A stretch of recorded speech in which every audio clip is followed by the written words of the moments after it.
Lord of Mysteries 2, Circle of Inevitability. Chapter 146, Turf. Charlie was dumbstruck and answered subconsciously. No problem. Only when Lumion laid out the 50 Voldor notes did he snap back to reality. He cautiously peeked out the door. The evening light was fading, and unlike the second floor, the fifth floor had large balconies on both sides, casting deep shadows. It was as if night had already descended. Seeing the corridor empty, Charlie breathed a sigh of relief. He lowered his voice and asked Lumion, "You conned someone into buying the fake necklace for 1,000 Voldor? You've got two things wrong." Lumion grinned and handed the stack of 50 Voldor notes to Charlie. "First, I didn't con just any person." "Then who?" Charlie questioned, puzzled as he instinctively took the mix of 1 and 5 Voldor notes. Lumion's grin broadened. "The Savoy mob." Hearing this, Charlie nearly dropped the banknotes in his hand. He stared at Lumion in terror and blurted, "Are you insane? They kill people. Folks go missing all the time on Rue Anarchy." Lumion smirked and replied, "Second, it wasn't a con." "What?" Charlie couldn't follow Lumion's logic. Lumion clarified, still smiling. They knew the necklace was a fake, yet they still forked over 1,000 Voldor. Impossible, Charlie thought, certain it was a joke. The Savoy mob might be ruthless, but they weren't idiots. Why would they pay 1,000 Voldor for a fake necklace worth only 50 Voldor? Then, a wild thought crossed Charlie's mind. You didn't steal the leadership from the Savoy mob, did you? That would be even more insane. Lumion smirked again. Relax. Baron Brignaise and I reached an agreement through a friendly conversation. Don't worry. There won't be any trouble in the future. So, do you want the 50 Voldor or not? A friendly conversation with Baron Brignaise. Charlie felt like he didn't know the man standing before him. Considering his own financial situation, he took the 50 Voldor and muttered, "Thank you." Lumion nodded with a smile and turned to go. In that instant, Charlie grasped the whole picture and blurted out, "Did you join the Savoy mob?" Lumion didn't turn around. He waved his hand and replied, "That's right." Charlie opened his mouth to speak, but no words came out. He watched Lumion's silhouette vanish into the darkness outside and disappear down the shadowy staircase. Upon returning to room 207, Lumion, fresh out of his disguise and ready to hunt for a tasty meal, caught a familiar curse coming from the 4th floor. "If you think this money is easy, you can lie down and earn it yourself. Useless coward. A dickless wretch. All you dare to do is bully women. Send your mother to me if you dare." Lumion listened for a few seconds and quickly deduced that Wilson from the Poison Spur mob had come to Ethan's with his crew to collect protection money. A grin spread across his face. In the next instant, Lumion donned a dark blue cap, left room 207, and made his way to the 4th floor. Before he could reach room 408, he heard the sharp crack of a slap followed by Ethan's even more vehement cursing and struggle. The tenants on this floor shut their wooden doors tight, not daring to step out. With one hand in his pocket, Lumion arrived outside room 408. The first thing he noticed was the presence of two goons. They were clad in dark jackets, blocking the doorway. At this moment, Ethan's curses blended with sobs and screams.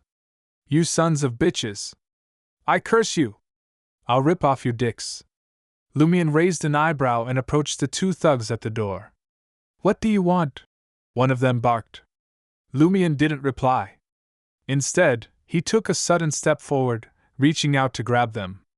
His movements were so swift that he had the two thugs by the back of their heads before they could react. Lumion applied force, slamming their skulls together. With a sickening thud, their foreheads bulged, eyes rolled back, and they crumpled to the ground.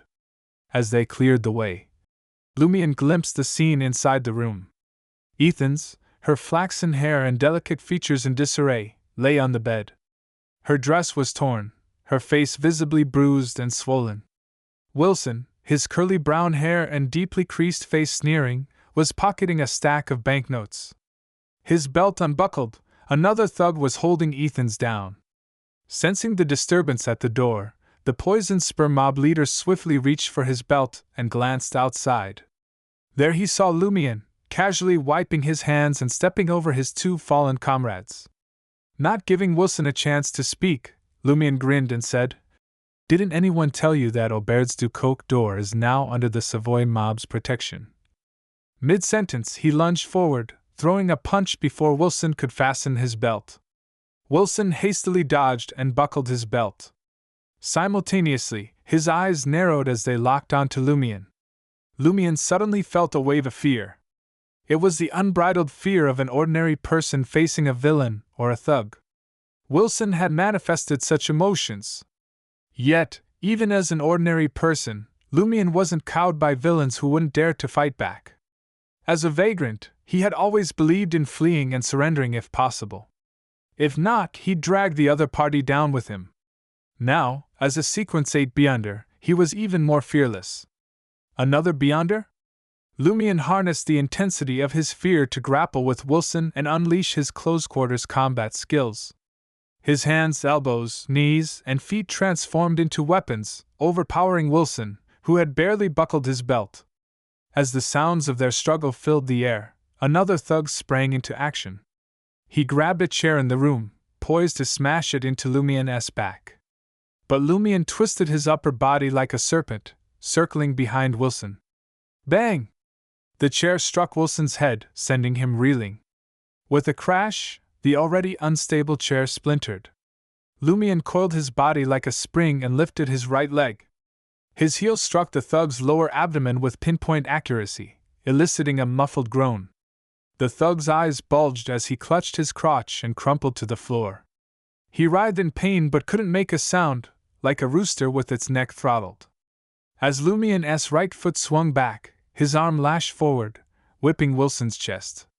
Unable to dodge, Wilson heard the crack of his ribs breaking. Before he could recover from the pain, Lumion seized his arms and yanked him closer.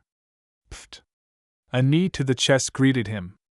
Wilson's face paled, and his body doubled over. Lumion clenched his fists and hammered Wilson's back. Plop! Wilson collapsed to the ground. Lumion capitalized on the opportunity, pouncing on him. He pinned Wilson's arms behind his back and pressed his knees into his spine. "I thought you were quite the tough guy," Lumion taunted. "Turns out, you couldn't even last 10 seconds.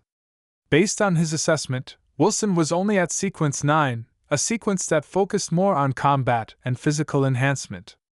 However, he wasn't sure which pathway he belonged to. Wilson, provoked and enraged, struggled with all his might but couldn't break free from Lumion's grip. Lumion glanced up at the dumbstruck Ethans and chuckled at Wilson and the incapacitated thugs. "Go back and tell your bosses that this is Seal's turf. If you've got any business, feel free to look for our Savoy mob.